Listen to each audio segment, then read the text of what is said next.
sobre los 50 años del cierre de los ingenios en Tucumán. ¿Qué nos podés contar acerca de este libro?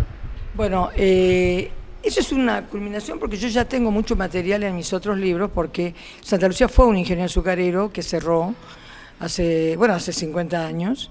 Y además yo cuento mucho ahí los avatares de toda la industria azucarera, ¿no? En mis otros libros, en El Gallo Negro, en La Base.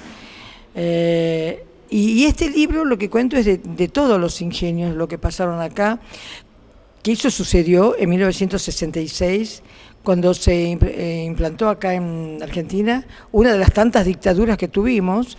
En ese momento Juan Carlos Onganía, un dictador, que lo que hizo es plasmar en decretos y leyes el cierre de los ingenios. Un artífice nada más, porque la industria azucarera venía muy mal ya desde hacía 30 o 40 años, ¿no?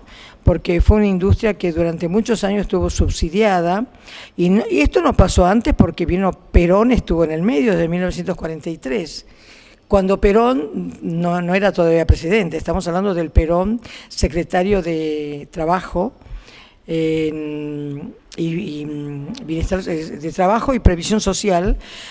Él empieza a trabajar mucho con la gente del NOA, con los obreros, por ejemplo, a implementar los sindicatos en los ingenios azucareros que estaban prohibidos por las empresas, ¿no? Y ahí donde vemos que cuando el Estado le interesa y el Estado se mete dentro de la sociedad, da resultado, y eso tiene valor, porque en su momento los ingenios azucareros, las empresas prohibían los sindicatos cuando ya hacía 100 años que había sindicatos en todo lo que era la Pampa Húmeda, Buenos Aires, Santa Fe, Córdoba, los gráficos, los textiles, todo eso había sindicatos, ¿no?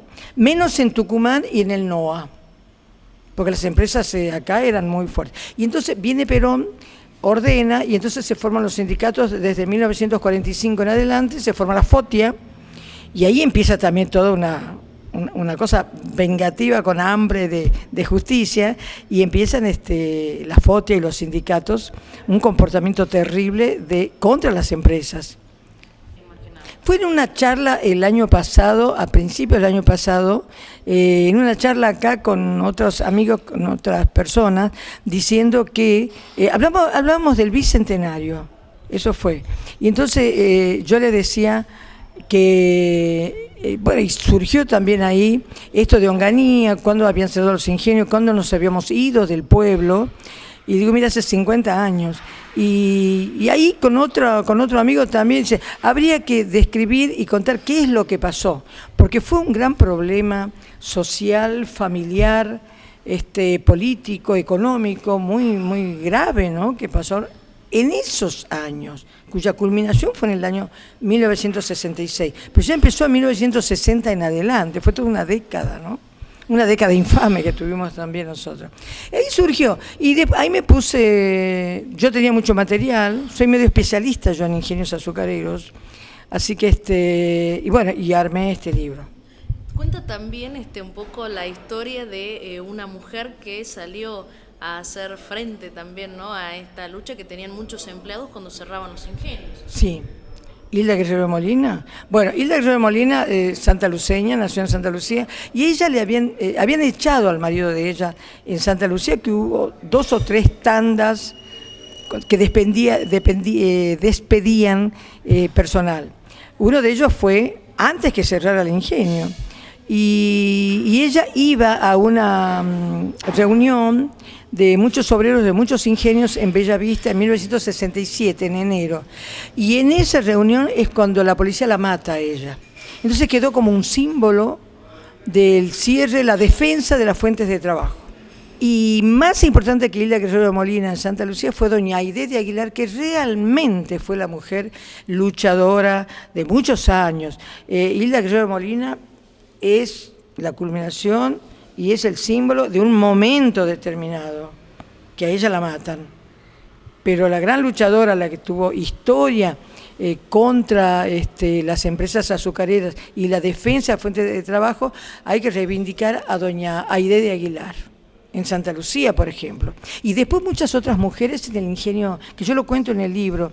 En el ingenio Santa Rosa hubo un grupo de mujeres que salieron a la calle a defender que no toquen el ingenio. Y en Santa Ana, ¿no?, porque las mujeres apechugaron esa situación. Las mujeres quedaron a cargo de los hogares, porque cuando desde 1960 que empezaron a echar gente en los ingenios y después con el cierre masivo de muchos ingenios en 1966, los primeros que se fueron de los hogares, de los pueblos y de la provincia fueron los hombres, los maridos y los hijos varones grandes. Se fueron a buscar trabajo, a buscar dinero en otro lado. ¿Y quiénes quedaron en los hogares? Las mujeres. Y las mujeres con su creatividad tuvieron que empezar a alimentar y a vestir a esos hijos, ¿no? Las hijas mujeres grandes también de domésticas en la ciudad de Tucumán, en Monteros, en Córdoba, en Buenos Aires, y la mitad de la población, después familias completas que se fueron a formar las villas miserias en la ciudad de Buenos Aires. La Villa 31, tan nombrada ahora, lo hicieron en 1960, más o menos en el 65 ya estaba bastante poblada, con gente de los ingenios azucareros de Tucumán. Sí. Lucía, este libro va a tener una presentación importante en lo que va a ser de aquí a un tiempo en el marco de lo que son los eventos por el Bicentenario. Sí. No sé si es importante, vamos a hacer una presentación, espero que sea concurrida y que le interese a la gente, ¿no? La gente que quiera adquirir este libro, ¿cómo lo puede conseguir? Bueno, en Santa Lucía está en 2 negocios que son importantes. En Tucumán está en la Feria del Libro y en el Centro Cultural Birla.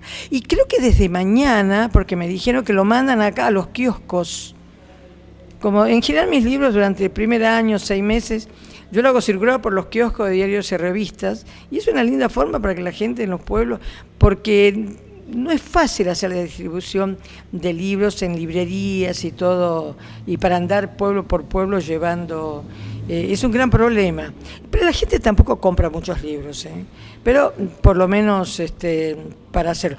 Este libro está destinado, porque yo ojalá lo compren y me ayuden, digamos, porque en realidad yo hice una edición muy grande, porque va a ser repartido en las escuelas secundarias este libro. Esta es lo que mi intención.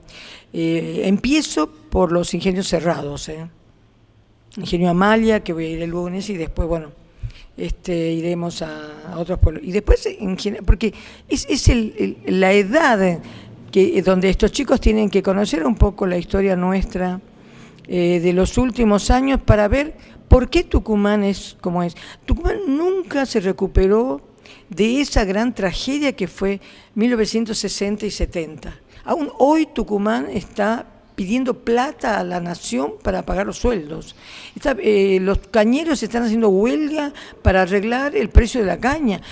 Cuando otras provincias viven de su PBI, como Córdoba o Mendoza, Tucumán está pidiendo así, no sé, a la nación.